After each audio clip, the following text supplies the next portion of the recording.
Today we have an exciting video for you. Today I'm going to show you how to batch cook your meals. I know what you might be wondering. Can I really make meals in advance for my family? Will they taste just as good? Will the nutrients still be there even after I have frozen my food and thawed it? And today we are going to answer all those questions, guys. In my last video, we talked about how to meal plan for your family, the benefits and how to go about it. And I hope you watched it. If you haven't, I'm going to link it right here on this video. And now that we have a menu for our family and we have balanced meals, we're going to take it a step further and see what we can do to actually go ahead and have meals ready for our family every single day. If you're like me and you're a working mom, sometimes you have to stop working in the middle of the day and start wondering, okay, so now what are we going to eat? What are we going to eat? In fact, I saw a comment on Facebook just yesterday. Someone was saying actually that having to come up with what to cook every day for your family is one of the toughest things about being a home. But not anymore, guys. We are learning how to meal plan, how to come up with a menu, and now we are going to learn how to batch cook.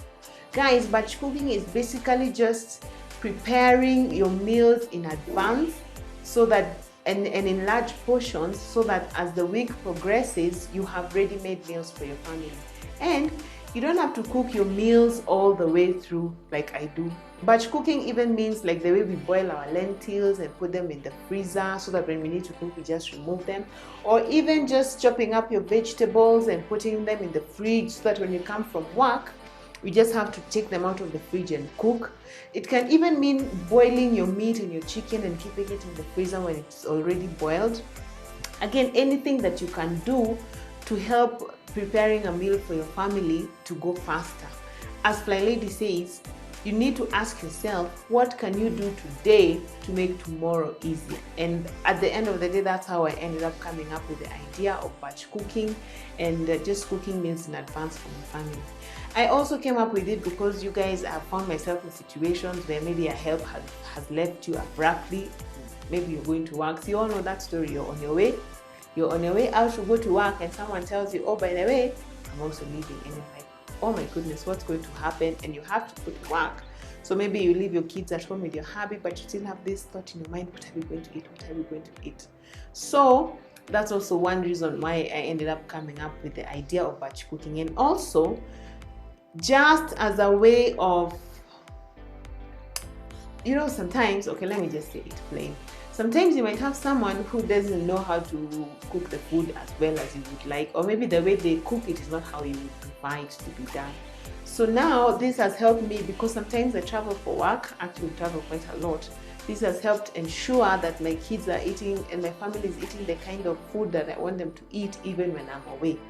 So that's another reason why I started batch cooking. And also because I found myself, sometimes you have so many things you have bought at the supermarket. Maybe, at the market, you went and you bought tomatoes, you bought carrots, you bought what, hoping they last you a week.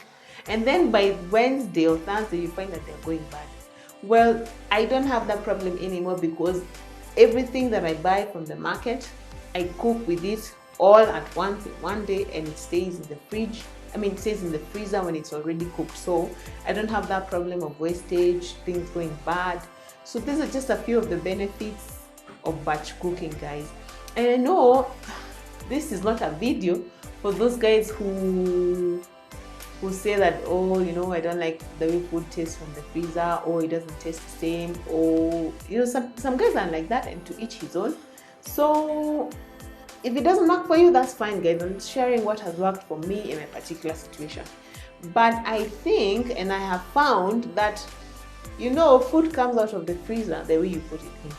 If you make good food from the word go, even when it comes out of your freezer a week later, imagine it will taste just as good. And then one more thing we do to add the freshness is once the food has come out and we have warmed it nicely, let's say it's beef stew, then we add some dhanias or any other fresh spices you might have, and it really brings up that final punch of flavor. And also, by the way, guys, even in these big hotels where we go to eat, and I have eaten in hotels a lot in my life, like 60 or 70% of their food is always from the freezer, guys. And it always tastes good. So this led me to believe that it's not so much the freezer that makes the food not taste as good, It's just the way it's made in the first place, guys. And lastly, the nutrients will be there. Nutrients are not affected by freezing, guys. The nutrients will be just as good. So if you're a working mom and you're in a situation where you're wondering how can you make the preparing of meals for your family to go faster and easier for you, you might want to consider batch cooking, guys. It has really helped me. And we always have food during the week. Yes, it's a bit tiring when I'm going through it at first. I mean, on that day of cooking, but after that, guys, it's a smooth ride for the rest of the week. So please try this. Let me know if this is something that you'd like to try for your family. And yeah, so now today I'm going to show you exactly how I go about it, and let's get on to it. So the first thing when you're getting ready to batch cook is you have to have a menu for your family so that you know exactly the kind of meals that you're cooking. Okay, so let me share with you guys my menu, the menu that I am working with. I'll write it down nicely and I'll show you guys later, but in a nutshell, here's what we are going to be having. This is our menu for the month of June. Okay, so on Mondays we'll be having chicken and coconut with baked potatoes. On Tuesday we will have bean stew and mashed sweet potatoes. Okay, on Wednesday we'll have a vegetable stew with eggplant and pumpkin, and we'll have it with rice. On Thursday we will have spaghetti and meatballs. On Friday we will have chapati and dengu. On Saturday we'll have kideri, and on Sunday we'll have pasta with beef stew. So that's the menu that I've come up with for the month of June. So today is 1st June, so that's why we're doing this today. And all our meals come with vegetables. Okay, on one day we'll have greens, on the next day we'll have steamed broccoli and carrots. Okay, so we keep alternating like that. So for my batch cooking today, here are the meals that I'm going to make. I'm going to make the chicken and coconut. I'm going to make the bean stew. I'm going to make the eggplant and pumpkin stew.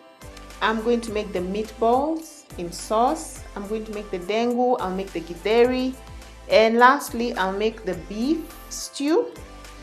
And I'll also steam my broccoli and carrots. And that's it. So I'm making 7 meals. No, I'm making 8 meals today. We already made our cabbage, so yeah, that's done. So yes, welcome. Let me show you exactly how I do it. This is going to be fun, guys.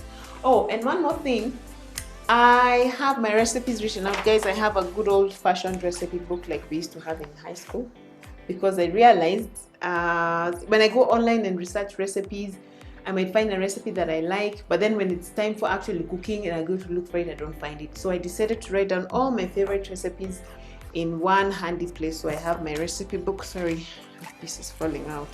I have a recipe book right here with all the recipes that I'm making today. It makes everything go a whole lot faster.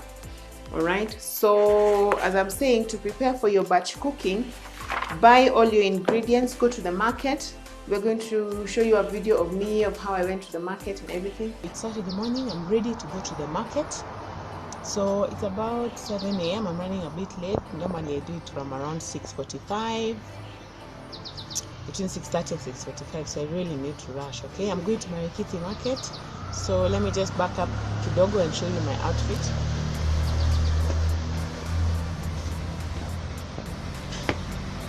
So you see, when I'm going to Marikiti market, I don't want to stand out, so I dress like this, and I like to wear a jacket that has inside pockets, so that I'm able to hide my money in various places. I'll have my mask on, and yeah, I get everything much cheaper than I would anywhere else. So I'll show you guys what I get when I come back. Well, as you can see, so this is everything that I got from the market, almost everything. The only thing that's missing, I think, are the danias, I believe, which we have already chopped up and putting in the freezer. Oops, there we go. Of course, pre-boil your lentils. So we've already boiled our beans and our dengu. And if you can't find someone to help you, especially like if you're a stay-at-home mom and you don't have a help, you can have someone come just for that one day to help you prepare all the ingredients that you need. So we are blessed to have a great help, so she's helping me with cutting up all the pieces, all the ingredients that I need. And then once you have done all that and you have all your ducks in a row, when it comes time to actually cooking, everything goes a whole lot faster. Oh, one more thing I already did on Saturday is when I was putting my meat in the freezer, I removed the skin from the chicken and all the excess fat, and then I have already, what else have I done? I marinated the meat and put it in the freezer when it was marinating together with the chicken, and I have made my beef stock. So I went to the market and I bought bones and I boiled. I mean, I have a lot of beef stock, guys, because I don't like cooking with water. And so today, the batch cooking should only take me about 1.5 hours to make my 8 meals, because everything has already been prepared.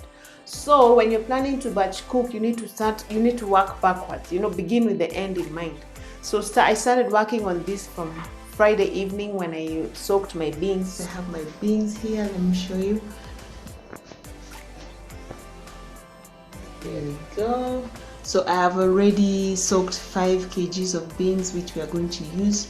Half of them will be for making githeri and the other half will be for making beans stew. So this is the beginning of getting ready for batch cooking. So it's been like a whole weekend thing, but that's why when it comes to actually cooking, it's going to take me only 1.5 hours to have enough meals for a long time, guys. So let me show you. So right now I'm just about to make my meatballs, and then after that we'll go to the kitchen and I'll show you the way I'm going to do the batch cooking. Okay, so I have my recipe here for my meatballs,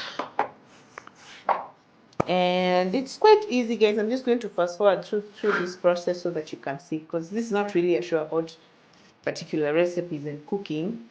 If you want to see exactly how I do this, just let me know in the comments below. Any recipe that you might be interested in, let me know in the comments below and I'll be glad to share. But for now, I will just go through the motions so you can see. For 20 to 25 minutes. And as I'm doing that, I'll be making the meatball sauce as I'm doing the rest of the batch cooking. So yeah, stay tuned. Guys, as you can see, I've already started the batch cooking. So I have 4 dishes on the fire already. This will be for beef, this is the chicken, this is my dengu, and this will be the beans. Okay, the meatballs are in the oven, they're getting ready. So you see, when you have everything ready, you can just cook several dishes at the same time, because all my ingredients are ready thanks to my amazing help, Millicent. Yay, Millicent. So now that's what I'm doing. I'll show you guys once everything is ready. I'll show you the end products. Thank you. So guys, this is the end product of my batch cooking. It's taken me about actually 3 hours. It took a bit longer than I expected. So let me show you what I made. Here we have the meatballs in tomato sauce, and here I have my chicken in coconut, and I have my beans, lots and lots of beans. We love beans here. Here I have beef stew, and I have dengu right there, and I steamed some broccoli with carrots. And lastly, here is githeri. So as you can see, the food is a bit more than for 1 week, because we normally make for about 2 or 3 weeks. Hi guys, so it's the morning after my batch cooking, and I just wanted to show you how I store my food. So okay, for batch cooking to work, you're going to need a place where you can freeze your food. If you have a deep freezer, that is best. But even if you have a fridge that has the freezer section, you can also use it, but you'll just make smaller quantities of food, depending on the size of your fridge and the size of the freezer part of your fridge. Then you will also need storage containers. Many of ours we have just repurposed from ice cream containers and all that, but I've also bought a few more storage containers. They have to be freezer friendly. And you'll need to also label your food. So I use a masking tape and a marker pen. So I just cut a piece of masking tape and then I put on the container, and then I write what is inside there, so that when it comes time to removing the food, we know exactly what we're removing. Because once food freezes, you can't really tell what it is until you have thawed it. So here is my deep freezer, and as you can see, we have, most of these are ice cream containers, and we have, this is dengu, chicken there, we have soup, pumpkin soup for the kids, we have meatballs and soup. So the whole freezer is generally just full of the food that we made yesterday. And yes, some of these, as I'm saying, we bought some containers like these ones. Others we have repurposed from ice cream. So that's it, guys, as far as my batch cooking session is concerned. Thank you for watching, and we'll see you on the next one. Bye.